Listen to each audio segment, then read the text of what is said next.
땅의 복을 구합시다. 하나님께서 꼭 응답하십니다. 할렐루야. 오늘은 2013년도 사순절의 마지막 주일인 종료 주일입니다. 그리고 이번 주간 한 주간을 교회력에서는 우리 고난 주간이라고 부르는 거 대부분이 알고 있을 겁니다. 여기서 말씀하는 고난은 저와 여러분이 겪고 있는 고난이 아닙니다. 세상살이 하면서 이렇게 차이고 저렇게 차이고 그렇게 겪는 그런 고난이 아니라는 말씀입니다. 고난 주간이 의미하는 고난은 2000년 전에 우리와 똑같은 몸을 입고 세상에 오신 예수님께서 인류를 구원하기 위해 당하신 고난을 가리킵니다. 좀 더 좁혀서 말하면 예수님께서 바로 저와 여러분을 구원하기 위해 십자가에 달려 죽으시기까지의 그 처절한 고통을 가리키는 고난입니다. 그 길은 참으로 고독하고 외로운 길이었습니다. 그 길은 매우 험하고 힘겨운 길이었습니다. 그 길은 무지한 사람들의 조롱과 멸시가 온몸에 쏟아지는 길이었습니다. 무엇보다 그 길은 온몸이 갈기갈기 찢겨져 나가는 만신창이가 되는 치를 떨 수밖에 없는 그런 고난의 길이었습니다. 그래서 교회는 초창기부터 이 시기가 되면 더 이상 예수님을 그 길에 홀로 계시지 않게 하려고 애써왔습니다. 오늘 광고에 드린 대로 어떤 이들은 고난주간 한 주간 동안 금식을 하면서 예수님의 고난에 동참했습니다. 어떤 이들은 십자가의 복음, 그 피의 복음을 전하면서 나도 주님의 길 따라야지 하고 그 길에 나섰습니다. 어떤 이들은 평소와는 다른 조금은 더 구별된 경건한 삶을 힘쓰면서 이 길을 함께 걷기도 했습니다. 우리 교회도 이러한 교회의 아름다운 전통을 이어가려고 합니다. 이번 주간 그저 그렇게 보내지 말기를 당부합니다. 지난 사순절 기간 동안 어떻게 우리가 지냈든 간에 그저 이번 주간만큼은 믿음 안에서 보다 의미 있는 시간들, 진정으로 주님과 동행하는 그런 시간들을 갖게 되기를 바랍니다. 그동안 특세에 참석했던 사람들은 물론이고 미처 그러지 못했던 사람들이라도 이번 주간만큼은 힘써 새벽을 깨우며 기도할 수 있기를 바랍니다. 일주일 내내가 어렵다면 다만 며칠이라도 주님 고난 생각하며 잠자리에서 일어날 수 있는 이번 주간이 되었으면 좋겠습니다.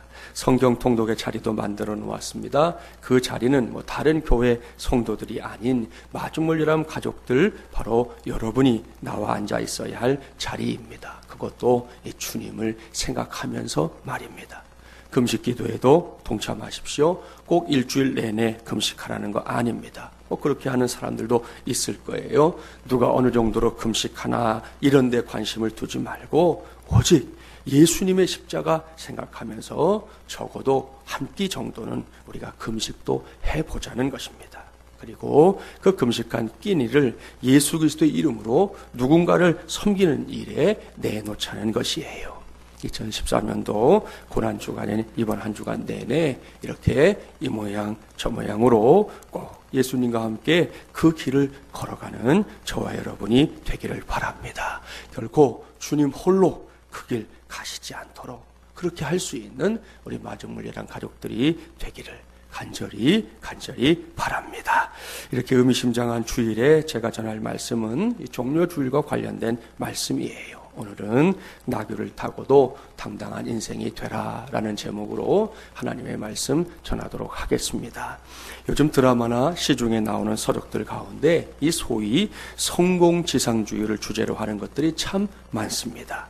요즘에 방영되는 드라마들 가운데 주로 주제가 되는 건 역시 이런 이야기들 아닙니까? 예를 들어 세상적인 기준으로 볼 때 돈도 없고 백도 없는 이 남자나 여자가 온 세상이 깜짝 놀랄 만한 성공을 이루어가는 그런 과정을 그려내는 드라마들이 적지 않습니다. 이런 방향 설정 때문인지는 몰라도 그 과정에서 성공이라는 두 글자를 위해서는 의리도 사랑도 천륜도 쳐버리는 그런 일들이 밥 먹듯이 일어납니다. 요즘에도 높은 시청률을 자랑하는 드라마 가운데 그런 드라마가 있더라고요. 성공을 위해서라면 음모를 꾸미는 것은 기본이고, 분명히 사람은 사람인데 이 인면수심이 되어가지고 심지어 사람의 목숨까지 파리 목숨처럼 생각하는 그런 장면들이 불안감을 가득 채우고 있습니다. 그런데도 사람들은 그 앞에서 넋을 잃고 앉아서는 나도 저렇게 되면 얼마나 좋을까? 왜 나에게는 저런 기회가 오지 않을까? 왜 나는 저런 사람이 찾아와 주지 않을까? 등등의 이 공상의 나래를 펼쳐댑니다. 이 모두가 성공이라는 단어에 열광하고 있는 우리 사회의 한 단면이지요. 오늘은 바로 이런 관점에서 우리에게 주신 말씀, 2000년 전의 말씀을 살펴보려고 합니다.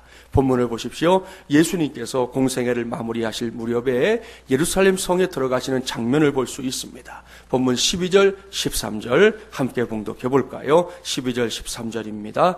그 이튿날에는 명절에 온 큰 무리가 예수께서 예루살렘으로 오신다는 것을 듣고 종려나무 가지를 가지고 맞으러 나가 외치되 호산나 찬송하리로다. 주의 이름으로 오시는 이 곧 이스라엘의 왕이시여 하더라. 이 말씀의 분위기를 머릿속에 그려보십시오. 한바탕 예루살렘 성이 떠들썩해지고 있습니다.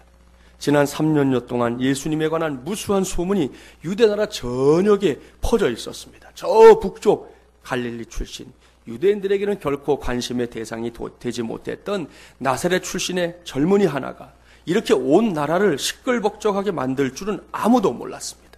처음엔 웬 뜨내기가 하나 나타났다 생각했을 거예요. 그 젊은이에게서 뭔가 범상치 않은 것이 보이긴 했지만 그다지 주목할 만한 것은 아니었습니다. 오히려 백성들의 관심은 세례 요한에게 집중되고 있었습니다. 그의 행색으로 보나 말하는 것으로 보나 영락없이 구약시대를 이끌어갔던 선지자들 중에 한 사람 같았기 때문입니다. 유대 땅 전역에서 세례 요한을 만나기 위해 사람들이 모여들었습니다. 요한은 하나님의 말씀으로 백성들을 깨우쳤습니다. 그는 회개를 강조하고 찾아오는 사람들에게 세례를 베풀었습니다. 그러다가 어느 날부터인가 요한은 자신을 메시아로 착각하는 사람들에게 한사코 나는 메시아가 아닙니다. 나는 메시아가 아닙니다. 나는 그저 이 광야에서 외치는 소리에 불과한 존재입니다. 그렇게 말하고는 저 나사렛 출신의 젊은이야말로 세상 죄를 지고 가는 하나님의 어린 양입니다. 저분이 바로 메시아입니다. 라고 선포했습니다. 그 후 민심은 급격하게 예수님에게로 쏠렸습니다. 세상 인심이란 게 다 그런 모양이에요.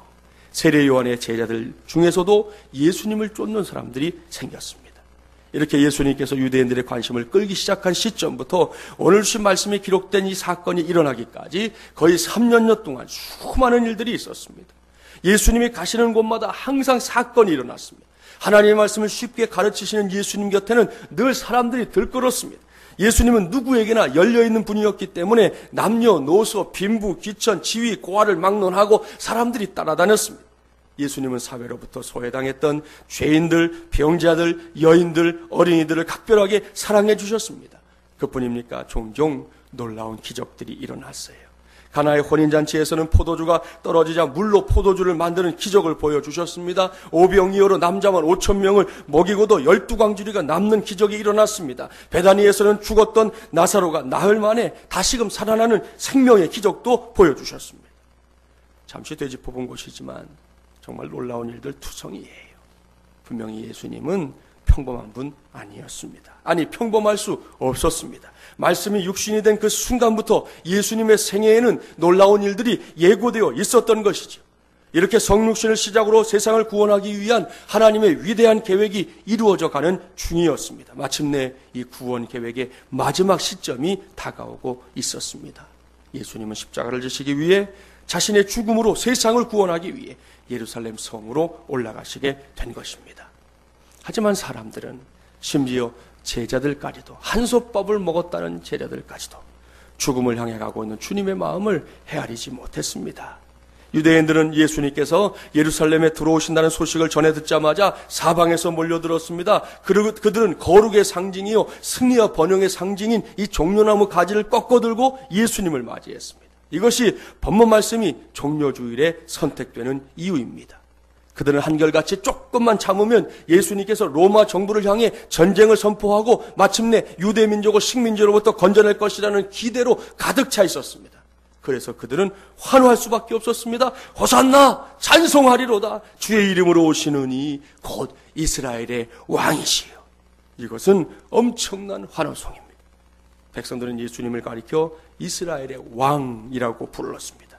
그들 모두가 다가오는 새로운 시대에 대한 기대감에 들떠 있었던 것이지요. 이런 분위기 때문에 예루살렘 전역은 열광하는 무리들로 가득 차 있었습니다. 마치 올림픽 선수단이 금메달을 싹쓸이하고 돌아온 것처럼 2002년도에 우리나라 월드컵 대표팀이 4강에 진출했을 때처럼 온 성안이 떠들썩했습니다.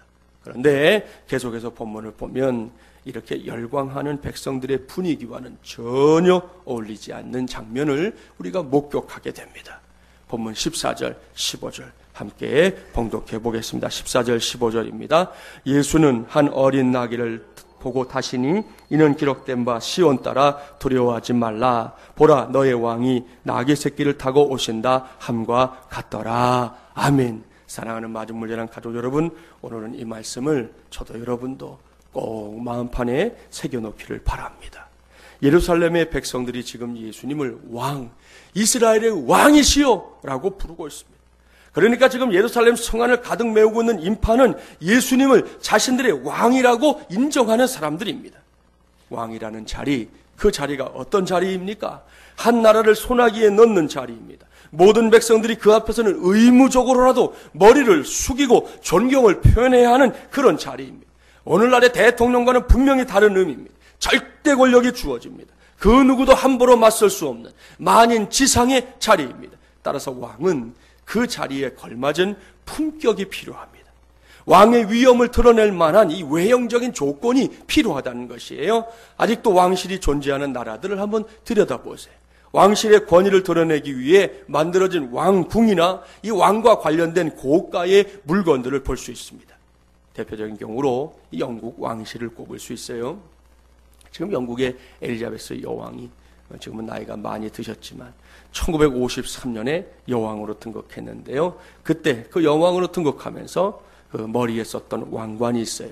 사진을 준비했는데 그 왕관 중앙에는 잘 보세요. 저 중앙에 잘 보이시는지 모르겠는데 요 중앙에 313캐럿 1캐럿만 다이아몬드가 돼도 여자분들 좋아하시잖아요.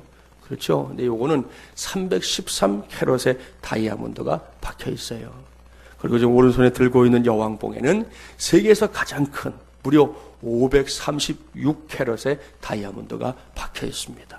엄청난 보석들입니다.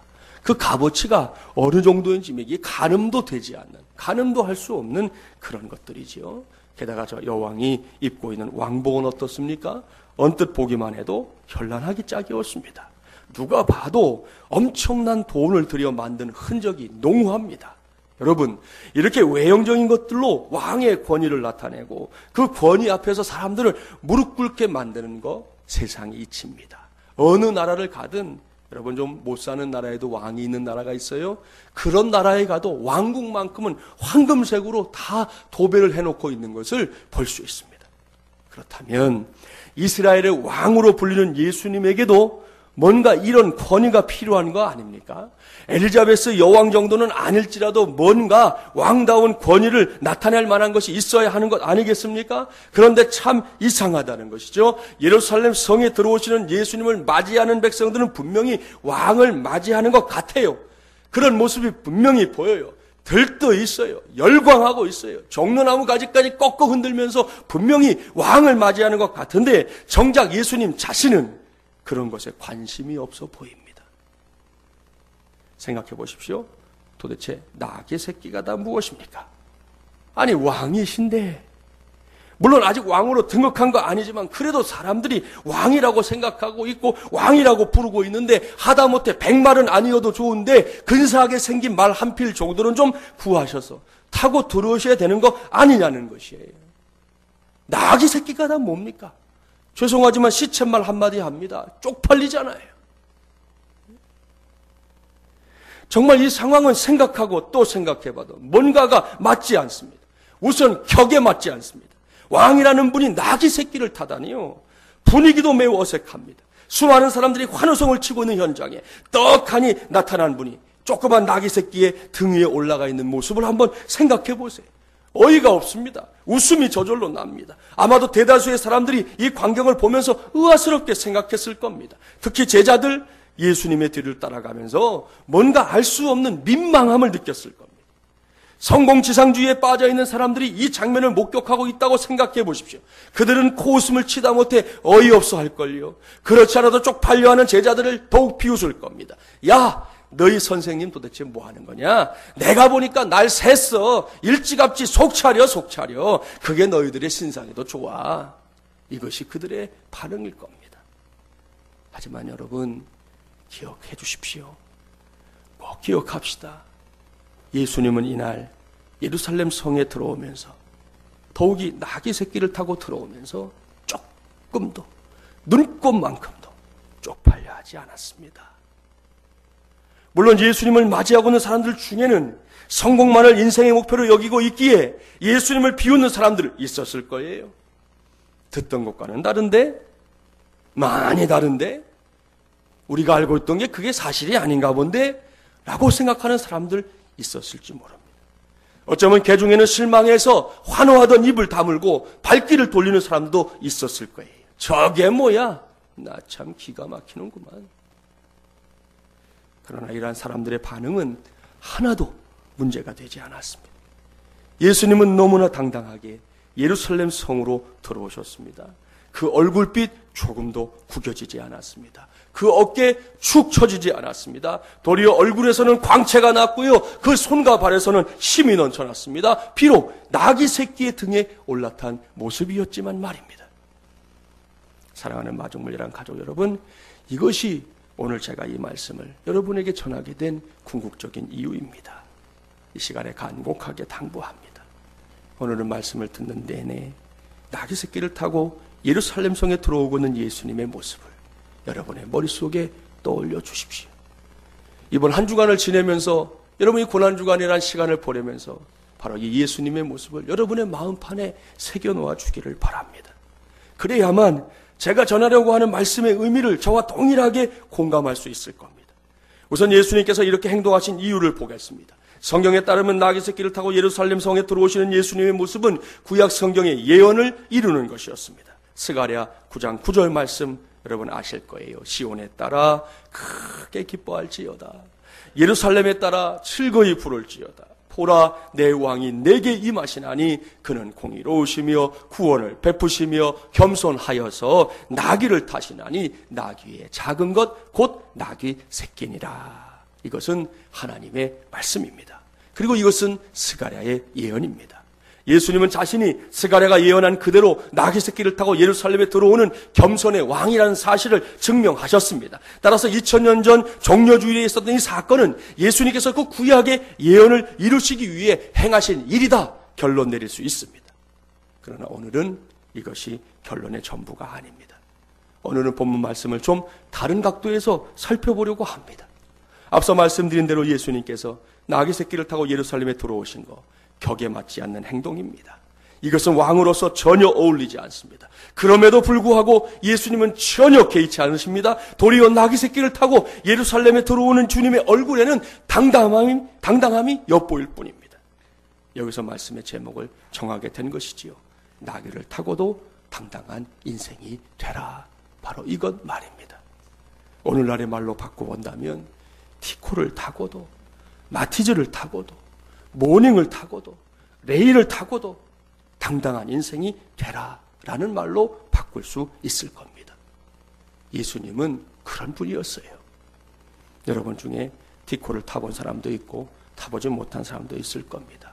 그 차종이 뭔가 우리 젊은 친구들은 기억도 안 날 거예요. 저도 한때 티코를 자가용으로 몰고 다녔던 적이 있었습니다. 그때는 자가용이 생겼다 하는 사실만으로도 진짜 감격스럽게 그 차를 타고 다녔습니다. 국민차라는 타이틀을 가지고 이 자가용 시장에 그 위용을 드러냈던 티코입니다. 그러나 티코가 그다지 많은 사람들의 사랑을 받지는 못했어요. 그럭저럭 사람들이 좀 탈만한 때가 되자 그 뒤에 뭐 마티즈 지금도 있죠. 지금은 이제 나오지 않는 아토스 뭐 이런 차종들 유사하면서도 좀 더 고급스럽고 또 이 차체도 조금 더 커진 그런 차들이 출시되면서 티코가 찬밥이 되었는데요. 아무튼 티코는 자동차이긴 했지만 이 작은 차의 한계를 분명하게 갖고 있는 차였습니다. 여름이었던 것으로 기억나는데요. 그날 사정상 제 티코에 사람들이 정원보다 조금 더 탔어요. 아이들이 이렇게 타다 보니까 숫자적으로 조금 많이 타게 됐는데 그전에는 시원하게 잘 나오던 에어컨 바람이 제대로 나오질 않는 거예요. 이상하다 생각해서 껐다가 다시 켜면 조금 또 시원한 바람이 나와요. 그런데 금방 이 바람이 또 더운 바람으로 바뀌는 거예요. 그때 제가 제기동에 살았는데 제기동에서 여의도까지 차를 몰고 가는데요. 이 탄 사람들이 이제 원성이 막 심해지는 거예요. 이게 뭐냐, 이게 차가 왜 이 모양이냐는 거예요. 차를 산 지도 얼마 안 됐는데도 불구하고 에어컨이 감당이 안 됐던 모양이에요. 그래서 할 수 없이 창문을 내리고 여의도까지 이제 차를 몰고 갔던 적이 있습니다. 아무튼 이런 특성 때문에 나중에는 티코에 관한 재미난 이야기들이 많이 만들어졌어요. 뭐 예를 들어서 티코가 고속도로에서 200km 달리고 있으면 뭐냐? 풍전등화. 그렇대요. 그 티코가 안 돌아오면 함흥차사. 그놈의 티코가 다시 돌아오면요 혼비백산. 그런 뭐 이런 이야기들, 이런 유형의 이야기들 들어본 적이 있을 겁니다. 이런 이야기가 만들어지는 데에는 다 이유가 있어요. 한마디로 말하면 티코를 우습게 보는 것이죠. 차의 크기나 차의 값으로 상대방을 평가하려고 하는 우리 사회의 모습을 단적으로 보여주는 거지. 당장 티코를 몰고 뭐 요즘은 없으니까 뭐 마티즈나 모닝 레이 같은 차를 몰고 호텔 커피숍에 한번 가보십시오. 호텔 정문 앞에 주차하기 좋은 장소가 텅텅 비어 있어도 여러분 그 차 절대로 주차 못합니다. 세워놓으려고 하면 직원이 저쪽으로 좀 대주시지요. 뭐 말은 함부로 하지 않지만 손님이니까 나름대로는 정중하게 한다고 하면서도 그 자리에 주차하지 말라고 저쪽에서 주차하라고 안내하는 거 쉽게 경험하게 될 겁니다. 사랑하는 여러분, 지금 우리가 살고 있는 시대가 이런 시대입니다. 겉으로 보이는 것이 그 사람의 전부를 나타내는 것이라고 착각하는 시대. 속이야 어쨌든 간에 그 사람의 인격이나 인품이 어떻든 간에 외모로 사람을 판단하는 시대를 살아가고 있습니다. 이런 시대적인 병폐로 인해 정직하고 떳떳하게 돈을 벌어서 작은 차를 타고 다니는 사람들이 무시당합니다. 갖은 겉모술수와 뇌물 공세를 통해 버는 물질로라도 고급 승용차 사서 타고 다니면 순식간에 사람들이 대접하는 것이 달라집니다. 사장님 소리 쉽게 듣습니다. 많은 사람들이 연실 허리를 굽실댑니다. 그러니까 요즘 젊은 사람들은 집은 깐 놈이고 월세 살아도 괜찮은데 차는 좋은 거 타야 된다. 그래서 요즘 젊은 사람들이 수입차를요, 이게 뭐 여러 가지 그 영업사원들의 말에 이게 놀아나는 거예요. 처음에 그저 한 20만 원 주고 사는 거예요. 그리고는 그걸 뒤에 갚지 못해서 다시 차를 다 빼앗기는 일이 지금 비일비재하게 일어나고 있습니다. 감당할 수도 없으면서 사람들에게 보이는 게 너무 중요해서 그 차를 샀다가 큰 낭패를 겪는 젊은이들이 지금 회사에 많다는 거예요. 딱 10여일 전에 이와 관련된 뉴스 보도가 있었어요. 그 내용을 제가 읽어드릴게요. 서울 송파경찰서는 14일, 이번 달 14일이에요. 작년 12월부터 16차례에 걸쳐 동네 후배에게 자동차 기름값과 사고 처리비가 필요하다며 1,100만 원을 뜯어낸 혐의로 고교 3학년 이모 군을 구속했다고 밝혔다. 경찰은 이 군은 대포차 에쿠스를 구입해 타고 다니며 유모 군에게서 기름값을 갈취하고 유군의 오토바이를 훔친 다음 되찾아가려면 330만 원을 달라고 요구하는 등 지속적으로 괴롭혔다고 말했다. 이 군은 자동차 기름값이나 유지비가 많이 필요해 될 수 있는 만큼 많이 빼앗았다고 말했다. 기가 막힐 노릇입니다. 땅을 칠 노릇입니다. 어른들이 보여주는 병폐가 이제는 아이들에게 그대로 전염되고 있기 때문입니다. 여러분, 고3에게 에쿠스가 가당키나 합니까? 마티즈를 타는 것도 황송한 일이죠. 에쿠스라는 차가 그 아이에게 가당키나 하냔 말입니다. 어이없습니다. 신문이니까 지금 이군 하는 거지, 그냥 말하면 이놈의 자식이고 아주 나쁜 놈이고 근본이 문제가 있는 놈입니다. 여러분. 아니, 학생이 할 짓이 없어서 이런 짓을 한단 말입니까? 지가 감당 못하면 말아야지. 아니, 다른 아이 18살 먹은 아이한테 1,100만 원을 도대체 어떻게 빼냈는지도 참 궁금하고, 그 아이는 1,100만 원을 어떻게 만들어다 여기다 바쳤는지 그것도 궁금하고. 정말로 답답하지만 세상이 자꾸만 이렇게 돌아가다 보니 이미 상대적으로 작은 차를 타고 다니는 사람들이 당당함을 잃어버리고 위축되는 그런 세상이 되어버렸습니다. 그리고 세상이 이렇게 돌아가다 보니 하나님을 믿고 섬기는 성도들마저 세상의 영향을 받습니다. 세상의 물결을 거슬러 올라가야 할 성도들이 세상의 물결에 따라 움직이고 있습니다. 이젠 성도들에게 있어서도 성공이라는 단어가 세상이 생각하는 수준에서 이해되고 있는 거 보는 게 그다지 어려운 일이 아니에요. 뭔가 겉으로 화려해 보이는 것에 치중합니다. 그것을 이루지 못하면 기가 죽습니다. 자신의 내면을 가꾸기보다는 외면 치장에 더 많은 관심과 시간을 쏟아붓습니다. 우리 중에도 이런 생각에 골똘한 성도들이 있다면, 그리고 아직은 그렇지 않다고 말하지만 언젠가 이러한 어리석음에 빠질지 모를 성도들이 있다면, 종려 주일인 오늘 저도 여러분도 우리 주님께 꼭, 정말 꼭 한 수를 배울 수 있기를 바랍니다. 그것은 나귀를 타고도 당당한 인생이 되라는 것이에요. 사랑하는 여러분, 주님께서 친히 그렇게 사셨습니다. 당신 자신을 위해서는 머리 둘 곳 하나 없으셨지만, 그러나 주님은 당당하셨습니다. 세상적으로 볼 때 뜨내기 같은 인생이었지만 괜찮았습니다. 사람들이 예수님을 칭찬하든 아니면 비난하든 신경 쓰지 않았습니다. 예수님을 가리켜 율법을 어기는 죄인이다 라고 말하는 사람들이 있는가 하면 랍비요 라고 명예로운 칭호로 부르는 사람들도 있었지만, 사람들이 뭐라 하든 아무런 문제가 되질 않았습니다. 예수님은 그저 예수님 자신으로 당당하셨습니다.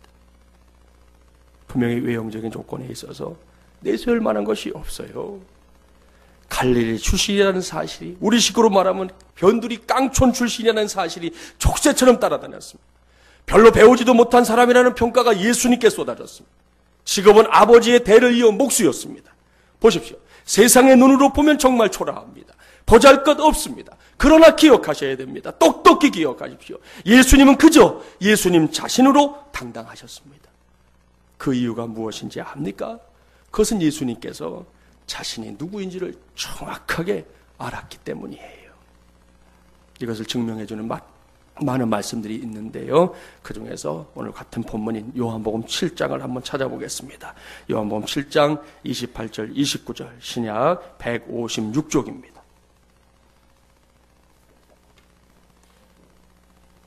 요한복음 7장 28절, 29절 함께 봉독해 보겠습니다. 예수께서 성전에서 가르치시며 외쳐 이르시되 너희가 나를 알고 내가 어디서 온 것도 알거니와 내가 스스로 온 것이 아니니라. 나를 보내신 이는 참되시니 너희는 그를 알지 못하나 나는 아노니 이는 내가 그에게서 났고 그가 나를 보내셨음이라 하시니. 아멘, 할렐루야. 이것이 우리 예수님의 자의식이었습니다. 그렇습니다. 예수님은 자신이 누구인지 정확하게 알았습니다. 하나님의 아들입니다. 하나님께서 세상을 구원하기 위해 나를 보내셨다는 사실을 분명하게 알고 있었습니다. 예수님은 이러한 관점에서 자신의 삶을 이해했습니다. 달리 표현해 볼까요? 땅의 가치가 아닌 하늘의 가치로 자기 자신을 보았던 것입니다.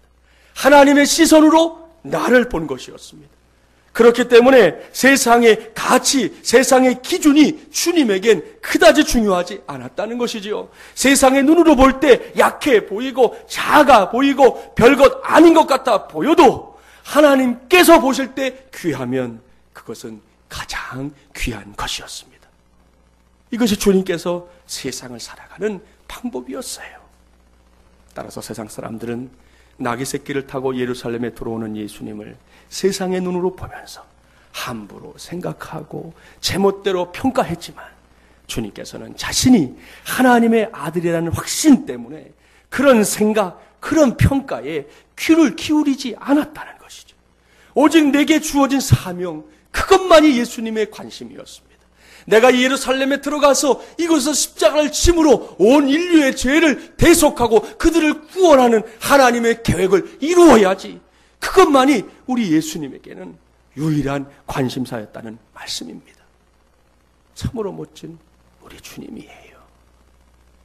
사랑하는 마중물리란 가족 여러분, 이제는 2013년도 종료주를 맞이한 저와 여러분이 주님처럼 살기를 힘써야 합니다. 그렇습니다. 세상의 눈으로 나를 보는 거 이제는 제발 포기하십시오. 그런 생각이나 그런 시선 제발 저 밖에다가 던져버리십시오. 그래 가지고서는 늘 발목 잡힌 인생을 살 수밖에 없습니다.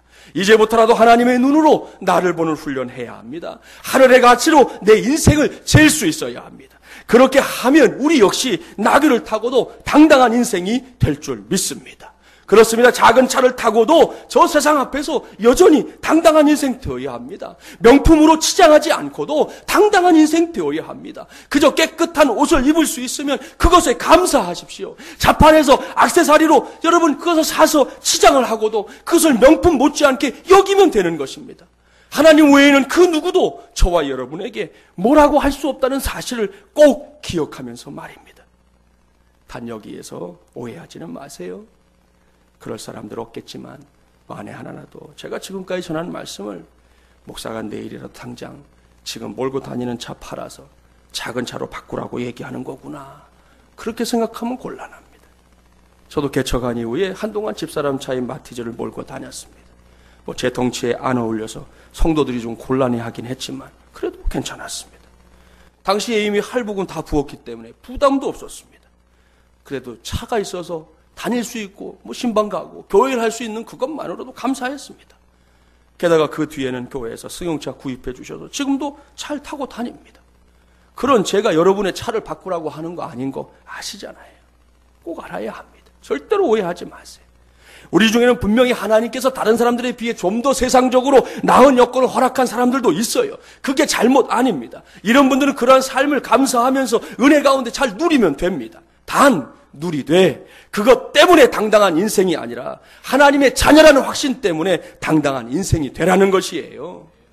아울러서 나보다 덜 나은 여건 가운데 사는 사람들에 대해서도 적극적으로 좀 존중하는 마음을 가지라는 것이죠. 결코 그들의 외모로 그들을 판단하는 일이 없어야 합니다. 반대의 경우에 놓여있는 사람들도 마찬가지입니다. 서로 땅의 가치가 아닌 하늘의 가치로 나를 보듯 남도 볼 수 있어야 한다는 말씀입니다. 사랑하는 마중물리란 가족 여러분, 종료주일인 이날 이 시간에 신신당부합니다. 하나님의 시각으로 나를 보십시오. 하늘의 가치로 나의 삶을 세워보십시오. 이 육신의 눈으로 보이는 것들에만 목숨 걸지 마십시오. 실패를 경험하게 될 것입니다. 낙심하게 될 것입니다. 쫄게 될 것입니다. 스스로를 평가절하하게 되는 일이 다반사처럼 일어날 것입니다. 이런 사람은 서슴지 않고 나귀를 타고 있는 자신의 신세를 처량하다고 한심하다고 말할 것입니다. 이제 말씀의 눈으로 자신을 보십시오. 요한복음 1장 12절 기억하시죠? 영접하는 자, 곧 그 이름을 믿는 자들에게는 하나님의 자녀가 되는 권세를 주셨으니, 하나님의 자녀가 되는 것, 이것만도 우리에겐 더할 나위 없는 영광입니다.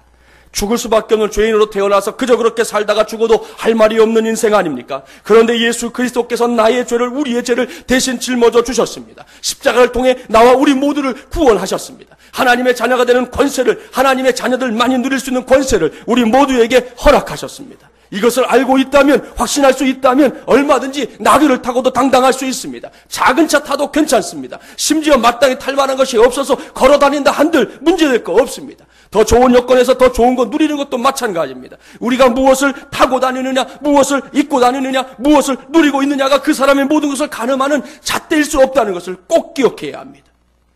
그저 서로를 인정하고 존중해주면 끝나는 것이에요.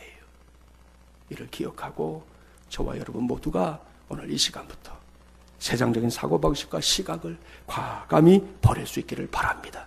그리고 예수 그리스도처럼 나귀를 타고도 당당한 인생에 저와 여러분의 삶을 겁시다. 그 당당함으로 저 세상을 종횡무진 달리면서 하나님께서 허락하신 비전들을 구체적으로 이루어가는 믿음의 주인공 되는 저와 여러분이 되기를 주님의 이름으로 간절히 축원합니다. 기도합시다. 전능하시고 자비로우신 하나님 아버지, 오늘 시간 하나님의 종들이 주의 말씀에 귀를 기울입니다. 아버지 하나님, 오늘은 종료주일, 우리 예수님께서 우리의 죄를 위하여 십자가에 달려 죽기 위해서 예루살렘 성에 올라가셨던 바로 그 날을 기념하는 날입니다. 오늘 주신 말씀에 귀를 기울입니다. 나귀를 타고도 당당한 인생이셨던 우리 주님, 그것을 통해서 우리에게 말씀하고 계신 그 음성 우리 모두가 듣게 하여 주시옵소서. 언제까지 우리도 땅의 가치로, 땅의 시선으로 나를 살피고 남을 살피고 내 형편을 살필 것입니까? 그러다가 낙심하고 좌절하고 실망하고 맘상하고 상처 입고 그러면서 살았던 우리의 모습이 있습니다. 주님, 오늘 이 종려주의를 통해서 주님 닮는 우리 모두가 되게 하여 주옵소서. 하늘의 가치로 나를 볼 줄 아는 눈을 갖게 하여 주옵소서. 하늘의 시선으로, 하나님의 그 눈으로 나를 보고 남도 볼 수 있는 우리가 되게 하여 주시옵소서. 하나님, 그와 같은 간절함으로 주님께서 허락하신 성찬에 동참코자 합니다. 이 성찬을 통하여 우리 가운데 성령님 임재하여 주시옵시고, 주신 말씀이 그저 머리에만 머무는 것이 아니라 우리의 가슴에 영혼 속에 녹아들게 하여 주옵시고, 그와 같은 삶을 살아내는 우리 모두가 되게 하여 주시옵소서. 예수 그리스도의 이름으로 기원하옵나이다. 아멘. 찬송 147장 1절 부르면서 성찬상을 받겠습니다.